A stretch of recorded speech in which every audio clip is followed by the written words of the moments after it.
Dana Punia lebih dari sekedar memberi. Dalam zaman kali juga ini, yaitu Dana Punia menjadi hal utama untuk menyelamatkan hidup manusia. Tidak perlu menunggu kita itu mampu atau kaya. Ya. Halo sahabat religi, Om Swastiastu. Selamat datang di podcast Kemenak Kabupaten Semarang. Bersama kami penyuluh agama Hindu.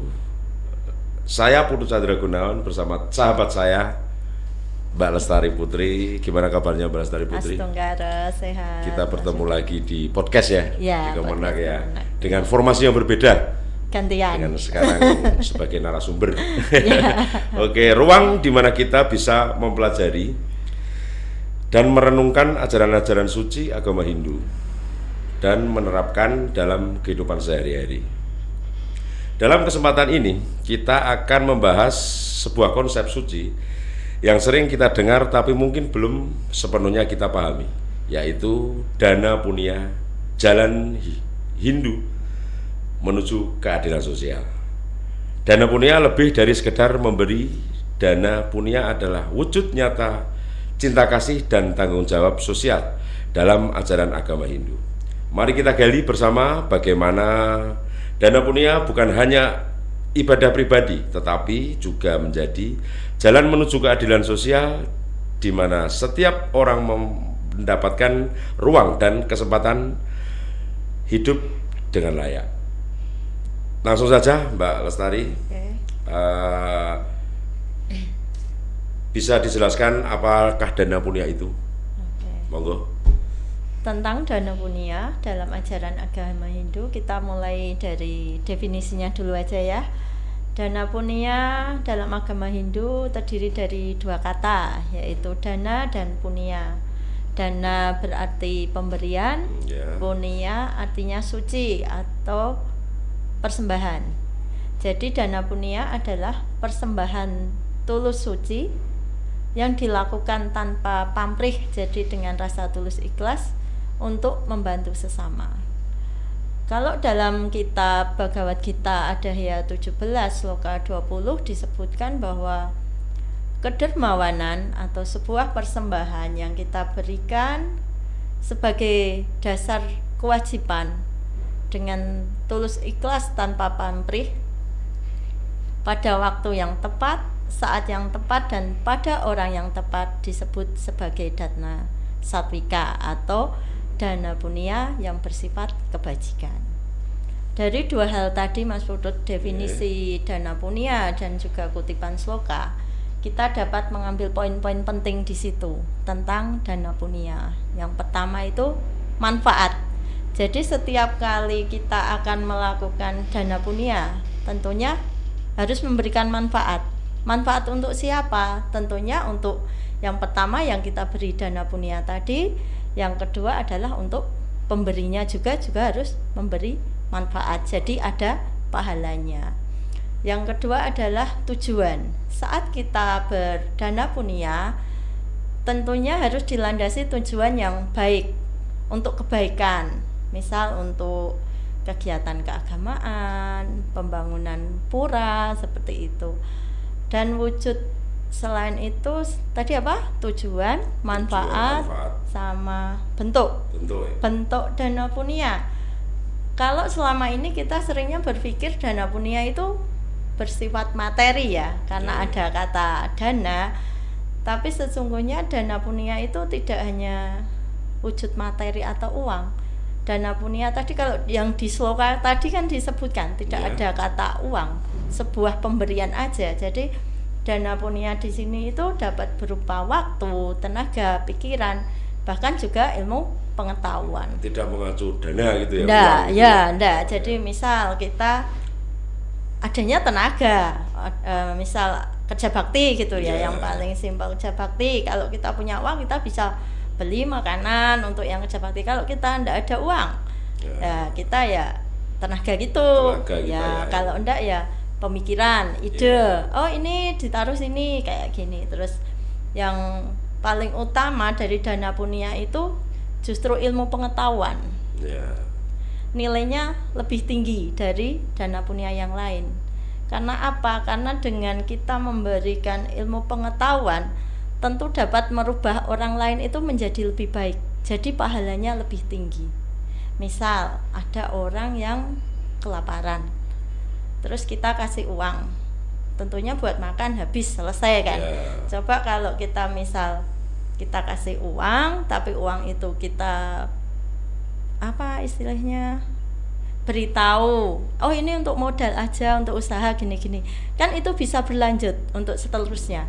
Jadi orang yang kita bantu itu istilahnya tidak menjaga kayak gitu. Mereka dapat lebih menjadi lebih baik, dapat menolong dirinya sendiri. Terus poin yang selanjutnya adalah cara kita memberi dana punia ya tentu harus diperhatikan, tidak asal aja nyoh tak kei gitu kan istilahnya. Kita harus memberikannya dengan yang pertama tadi adalah tulus ikhlas ya. Selain tulus ikhlas juga tepat sasaran.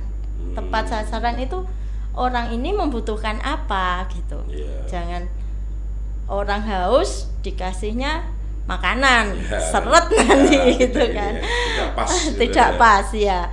Itu misal orang kenyang dikasih makanan juga tidak pas juga kan nilainya jadi turun, jadi kayak enggak butuh. Jadi harus sesuai apa yang dibutuhkan. Selain itu dana punia juga saat kita memberi itu ya istilahnya etika, sopan santun.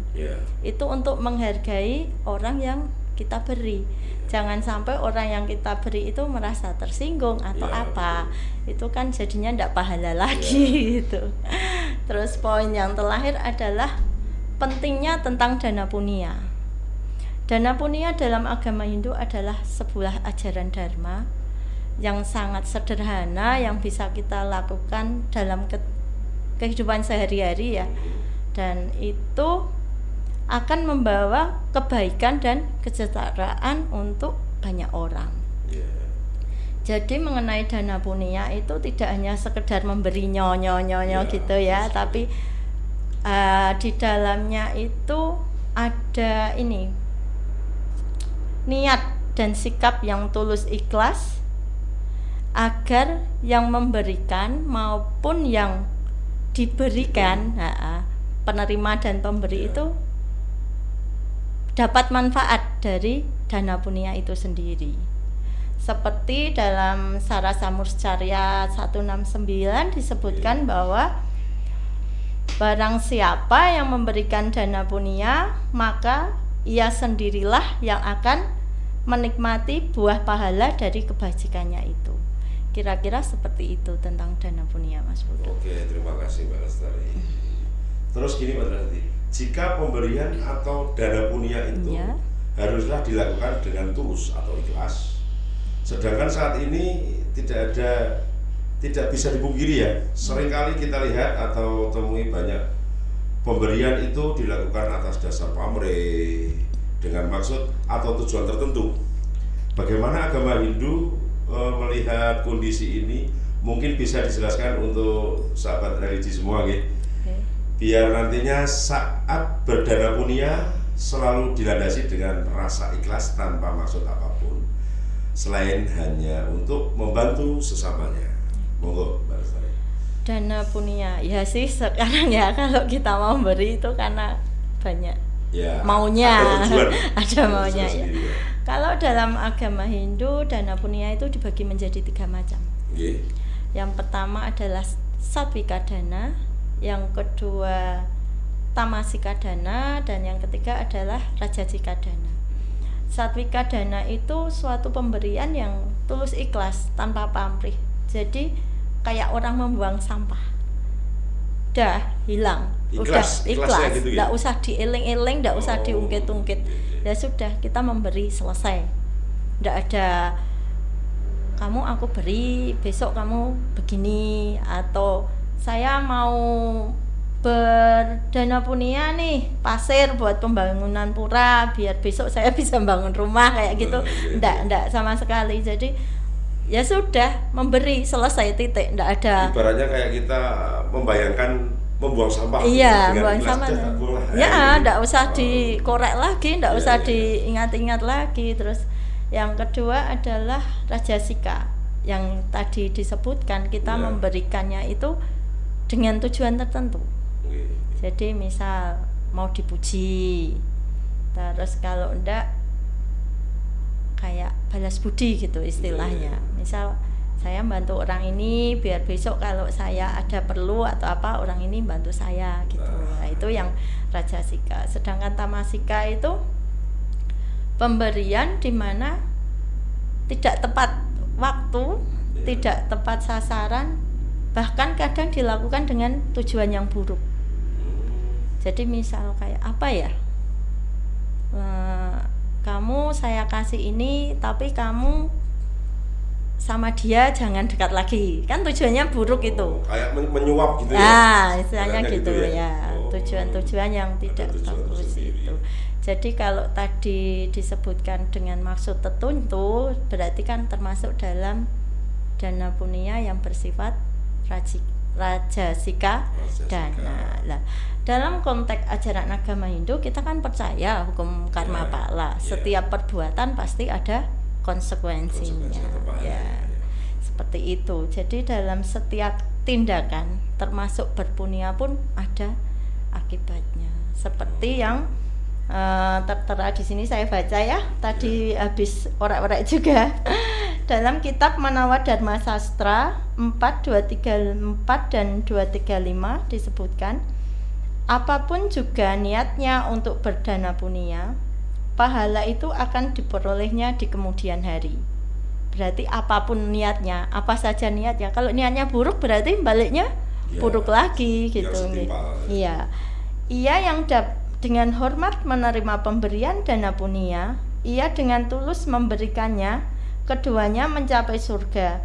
Dan apabila pemberian dan penerima tidak tulus akan jatuh ke neraka. Berarti dua-duanya itu menerima konsekuensi dari dana punya itu sendiri. Jadi sudah sepatutnya, makanya tadi disebutkan harus tepat sasaran. Jadi orang yang kita beri itu juga tahu terima kasih ya, bahasanya kok tahu terima kasih, bukan sih, bersyukur dengan pemberian yang kita berikan. Jadi itu pahalanya kan surga. Memang harus tepat sasaran. Iya, tepat waktu. Misal kita memberikan seseorang tapi orangnya malah kayak apa sih kok enak kayak aku gitu kan. Nah, ini malah ngasihnya ini. Ya, kan gitu. Jadi kayak dosa gitu. Ya, gitu. kurang pas. Jadi ya itu harus tulus, tepat sasaran dan tepat waktu juga. Oke, terima kasih Mbak Lestari. Terus setelah penjelasan dana punya yang sangat rinci tadi, sesuai konsep atau tema hari ini, yaitu dana punya jalan Hindu menuju keadilan sosial. Mungkin bisa dijelaskan Mbak Tari, bagaimana hubungan antara dana punya dan konsep keadilan sosial itu tadi? Keadilan ya? Itu dari kata adil. Ya. Adil tentunya tidak harus sama. Kalau adil belum tentu harus sama ya? Iya. Cuma Mas Putut besar kasih makannya 2 sendok sama Mas Angga mungkin ya. Jadi ya harus adil itu tidak harus sama. Jadi kalau keadilan itu bukan berarti persamaan yang mutlak. Jadi keadilan itu sebuah kondisi sosial yang harmonis berdasarkan dharma. Kalau dalam agama Hindu namanya warna asrama dharma. Oh, warna asrama dharma. Ya, jadi setiap orang itu melaksanakan tugasnya masing-masing dengan adil. Jadi misal dalam rumah tangga, bapak mencari nafkah, ibu membersihkan, anak-anak patuh pada orang tua, seperti itu. Itu kalau dalam keluarga. Kalau dalam masyarakat ya Pak Lurah melaksanakan tugas pokok fungsinya, masyarakatnya juga mendukung kebijakan-kebijakan ya, betul. Jadi sesuai dengan kewajiban dengan adil, tidak harus porsinya itu tepat gitu. Tidak yang satu merasa terbebani lah istilahnya gitu. Itu yang disebut dengan keadilan dalam agama Hindu. Terus kalau hubungannya dengan dana punya ya tadi, dana punya dengan keadilan sosial. Dengan konsep keadilan sosial. Iya. Dana punya itu sebagai salah satu sarana untuk meningkatkan sragda bakti kita kepada Ida Sang Hyang Widi. Ya, juga untuk istilahnya itu membangun apa ya? Membangun ini loh, memberi itu apa? Kepedulian. Membangun kepedulian terhadap sesamanya. Ya. Jadi kalau dengan dasar ini maka dana punia saya menyebutnya sebagai alat distribusi kekayaan. Dengan kita berdana punia, kita memiliki kesadaran bahwa apa yang kita miliki itu tidak kekal. Ya kan? Betul. Karena ada orang yang kurang beruntung, ada yang beruntung, kan semua berputar, tidak ada yang kekal. Selain itu, dengan kita memberi itu seperti menjadi jembatan jurang antara yang ada dan yang tidak ada, istilahnya ada yang mampu dan tidak mampu. Di situ antara orang yang kurang beruntung ya istilahnya, dengan yang beruntung tentu akan terjalin kedekatan saat kita berdana punia gitu. Misal Mas Pudut ke suatu tempat tidak kenal orang kan, terus kita berdana punia gitu kan, jadi jurang ininya jadi lebih akrab gitu. Jadi kayak perbedaan kasta, perbedaan kelas. Bisa juga dibilang jembatan gitu. Ya, jembatan itu jadi antara orang yang beda kasta, beda kelas, status sosial itu bisa rukun gitu istilahnya. Jadi dana punia yaitu alat distribusi kekayaan untuk mencapai keadilan sosial. Ya. Baik, lalu seperti apa ini Mbak Lestari ini praktek dana punia di zaman modern seperti saat inilah? Kalau praktek dana punia, seperti apa? Iya. Dalam agama Hindu kita mengenal 4 zaman. Kerta Yuga, Tetra Yuga, Treta bukan Tetra ya. Treta Yuga, Dwapara Yuga, sama Kali Yuga. Nah, saat ini kita dalam zaman Kali Yuga. Ya. Dalam setiap zaman itu hal-hal dana punia itu beda-beda. Dalam zaman Kali Yuga, dana punia, sedekah itu menjadi hal yang utama. Seperti dikutip dalam Manawa Dharma Sastra itu tapah para kerta yuge tretayam jenanam musyate dwipare yatna vaivayur danamekam kala yuge. Pada zaman Kerta Yuga, tapa adalah yang utama. Jadi berdananya itu dalam bentuk bertapa. Itu nilainya lebih tinggi.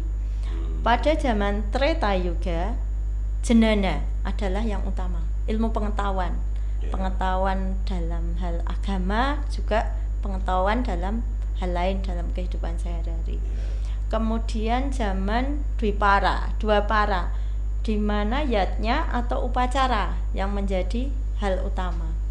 Kemudian kalau di zaman Kali Yuga ini dana punia tadi, karena zaman Kali sekarang itu kan apa ya, nilai-nilai kebenaran dan spiritual itu dirasakan turun. Kerasa enggak Mas Putut? Ketemu orang itu kadang ini loh, empatinya kurang gitu. Terus pelaksanaan ibadahnya juga nanti wae. Pas hari raya malah asik apa ya, reuninan kayak gitu. Makanya dalam zaman Kali Yuga ini yaitu dana punia menjadi hal utama untuk menyelamatkan hidup manusia. Seperti itu. Baik, terima kasih Mbak Lestari. Terus closing statement-nya apa ini?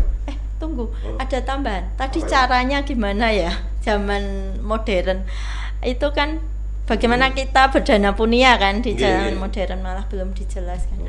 Itu kalau zaman modern tentu lebih praktis ya untuk berdana punia. Misal melalui dompet digital, ya kan, kita ndak usah mau beri yang jauh di sana pun tinggal pajat HP selesai, bantuan sampai tujuan gitu kan. Terus ini podcast kayak kita saat ini kan juga termasuk punia dalam wujud ilmu pengetahuan ya kan. Kita ndak perlu ini nanti Melalui diupload. digitalisasi Ya. aja sekarang itu ya. Nggih, kita nanti upload di media sosial, Ya. semua orang ikut mendengarkan. Ya, betul. Ya kan, kita ndak perlu ke tempat A, B, C, D gitu yang mungkin butuh waktu dan tenaga. Walaupun lebih mudah sekarang ya, gitu, cuma iya. walaupun demikian ya tetap butuh ya kita ketemu umat itu tetap Iya. ini untuk menjalin apa ya, kedekatan emosional ya. Tapi kan ini dengan kondisi ini jadi lebih praktis gitu kan. Terus yang perlu digarisbawahi Mas Putut, untuk berdana punia ya kan, tidak perlu menunggu kita itu mampu atau kaya. Ya. Jadi apapun yang kita punya saat ini, puniakan. Ya. Sekecil apapun itu, asal itu bermanfaat ya, Ya. pasti itu mendatangkan pahala, baik yang memberi maupun yang diberi. Yang diberi. Oke. Dalam Weda juga apa istilahnya disampaikan, bekerjalah dengan 100 tanganmu dan dermakanlah untuk sesama sebanyak 1000 tanganmu. Nah, dalam arti kita itu harus bekerja keras. Iya. Bekerja keras untuk memperoleh istilahnya ya kekayaan dalam arti tidak hanya materi ya. Ya. Kekayaan kan bisa juga ilmu pengetahuan. Kita bekerja keras untuk memperoleh kekayaan itu tentunya dilandasi dengan dharma ya, jangan asal bekerja keras tapi Ya. melintang sana melintang sini. Jadi bekerja keras dengan dasar dharma. Setelah kita memperoleh kemampuan atau kekayaan lebih, dermakanlah untuk orang lain. Tidak harus nilai dengan uang. Ya, apapun. Mungkin dengan barang atau Ya. dengan pikiran atau Ya, dengan waktu. saran atau waktu segala Ya. macam gitu. Kita menemani nenek kita ngobrol itu juga pahala loh. Ya. Dalam bentuk waktu. Ya bentuk kan, waktu. sekarang kan sering anak-anak muda kan lebih sibuk dengan Ya, betul. gitu. Jadi apapun, makanya apapun yang kita punya, apapun yang kita bisa, puniakan. Mungkin kita punya barang yang mungkin kita tidak memerlukan barang itu, Nah, kita itu berikan kepada yang lebih memerlukan. bagus, Itu kan iya. namanya pas sasaran ya. Iya. Nah, Walaupun itu baju bermanfaat. bekas ya Nah, istilahnya, tapi kalau iya, betul. diberikan pada orang-orang yang benar-benar Iya, membutuhkan membutuhkan itu kan pas pasti sasaran. bermanfaat. Iya, Pasti. seperti itu. Jadi bekerja keraslah, kemudian dermakanlah agar apa yang kita peroleh itu tidak hanya bermanfaat untuk kita, tapi juga bermanfaat untuk banyak orang. Itu seperti itu. Oke. Terus untuk closing statement hari ini. Closing statement Ya. apa ya? Mungkin singkat saja sih. Berdana punialah dengan tepat dan tulus ikhlas untuk kita istilahnya sebagai jalan menuju moksa.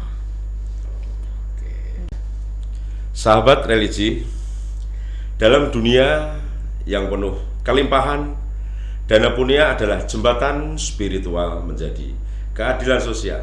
Dana punia bukan sekedar sedekah, tetapi ekspresi dari kasih universal yang diajarkan oleh para resi dan kitab suci. Marilah jadikan hidup ini lebih bermakna, bukan hanya dengan doa dan puja, tetapi juga dengan tindakan nyata membantu sesama sebagai bentuk cinta kasih kepada Brahman yang sama di setiap makhluk.